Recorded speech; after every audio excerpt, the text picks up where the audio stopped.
வணக்கம், welcome to happy taste buds. இது வரைக்கும் நம்ம சேனலுக்கு சப்ஸ்கிரைப் பண்ணலனா சப்ஸ்கிரைப் பண்ணிக்கோங்க. கூடவே பெல் ஐக்கானையும் ப்ரெஸ் பண்ணிக்கோங்க. ஸோ தட் நான் எப்போ நியூ வீடியோஸ் அப்லோட் பண்ணாலும் உங்களுக்கு நோட்டிஃபிகேஷன் வரும். நீங்கள் உடனே அதை பார்க்கலாம். இன்னைக்கு நம்ம பார்க்க போகிற ரெசிபி ஒரு மெயின் கோர்ஸ் ரெசிபி தான்.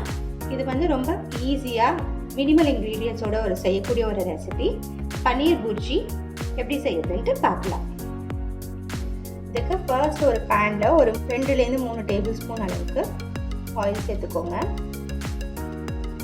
ஆயில் சூடானதும் ஒரு 1/2 டீஸ்பூன் போல் ஹோல் ஜீரா சேர்த்துக்கலாம். இது கூட நான் 2 மீடியம் சைஸ் ஆனியன் ப்ளஸ் ஒரு க்ரீன் சில்லி ஃபைனாக சாப் பண்ணி வச்சுருக்கேன்.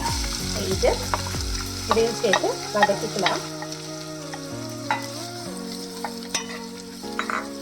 ஆனியன் ஒரு லைட் ப்ரௌன் கலர் வர வரைக்கும் வதங்கணும். ஆனியன் சீக்கிரமாக வதங்கிறதுக்காக நான் கொஞ்சமாக சால்ட்டு சேர்த்துக்கிறேன். வெங்காயம் பார்த்தீங்கன்னா லைட் ப்ரௌன் கலருக்கு வதங்கிருச்சு. ஸோ இப்போ ஒரு 1/4 டீஸ்பூன் மஞ்சள் தூள், அதுக்கப்புறம் ஒரு 1/2 டீஸ்பூனுக்கு கொஞ்சம் கம்மியாக ஜீரகத்தூள் நான் இதை சேர்க்குறேன். இது கூடவே ஒரு 1/2 டீஸ்பூன் போல் சில்லி பவுடரும் 1/2 டீஸ்பூன் கொரியாண்டர் பவுடரும் சேர்த்துக்கலாம். இதை நல்லா மிக்ஸ் பண்ணி விட்டுருங்க.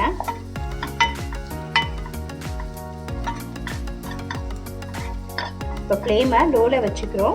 ஒரு 1/2 teaspoon ginger garlic paste add பண்ணிக்கலாம். இப்போ ஜிஞ்சர் கார்லிக் பேஸ்ட்டோட பச்சை வாசனை போகிற வரைக்கும் இதை வதக்க போகிறோம்.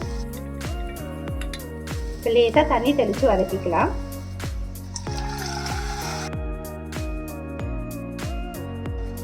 இது மூடி போட்டு ஒரு 2 to 3 மினிட்ஸ் போல் குக் பண்ணிக்கலாம்.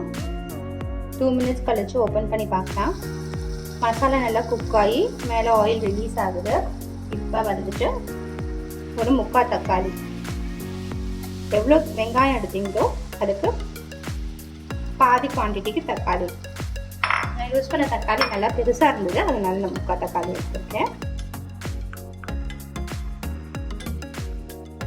இது நல்லா மேஷியாக குக் ஆகிட்டு வரணும்.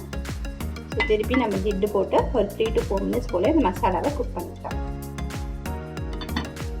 இப்போ 3 மினிட்ஸ் மேலே ஆகிடுச்சு. நம்ம இதை ஓப்பன் பண்ணி பார்க்கலாம். தக்காளி நல்லா மேஷியாக குக் ஆச்சுன்னா நல்லா இருக்கும் நமக்கு. தக்காளி குக் ஆயிடுச்சு. இப்போ நம்ம கிரேட்டட் பன்னீரை சேர்த்துக்கலாம். நான் இன்னைக்கு 200 கிராம்ஸ் பன்னீர் எடுத்துருக்கேன்.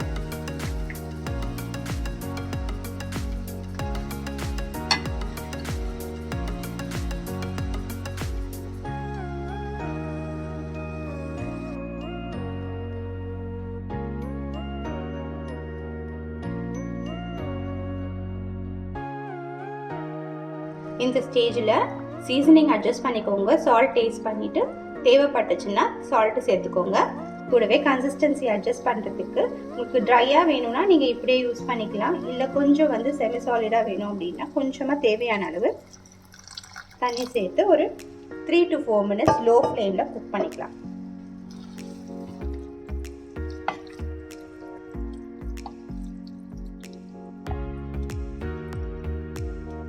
அண்ட் 1/2 டீஸ்பூன்லேருந்து 3/4 டீஸ்பூன் நம்ம டேஸ்ட்டுக்கு ஏற்ற மாதிரி கரம் மசாலா. நான் இன்னைக்கு 1/2 டீஸ்பூன் கரம் மசாலா ஆட் பண்ணுறேன். மிக்ஸ் பண்ணி விட்டுட்டு இது லோ டு மீடியம் ஃப்ளேமில் ஒரு 2 to 3 மினிட்ஸ் அகைன் குக் பண்ணிக்கலாம். இப்போ 3 மினிட்ஸ் மேலே ஆகிடுச்சு. நம்ம இதை ஓப்பன் பண்ணி பார்க்கலாம். கன்சிஸ்டன்சி கரெக்டாக இருக்குது. ஸ்விட்ச் ஆஃப் பண்ணிவிட்டு ஃப்ரெஷ் கொரியாண்டர் லீவ்ஸ், ஏன்னா இந்த வாட்டருமே உங்களுக்கு இன்னும் கொஞ்சம் நேரத்தில் அப்சார்ப் ஆகிடும். அண்ட் கசூரி மேத்தி,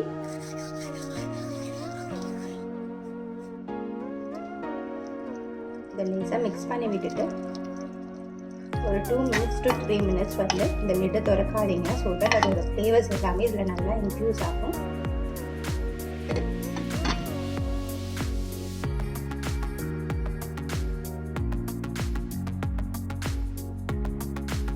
சப்பாத்திக்கு ரொம்ப ஹெல்தியான, at the same time very simple to make recipe. நீங்களும் கண்டிப்பாக ட்ரை பண்ணி பாருங்கள்.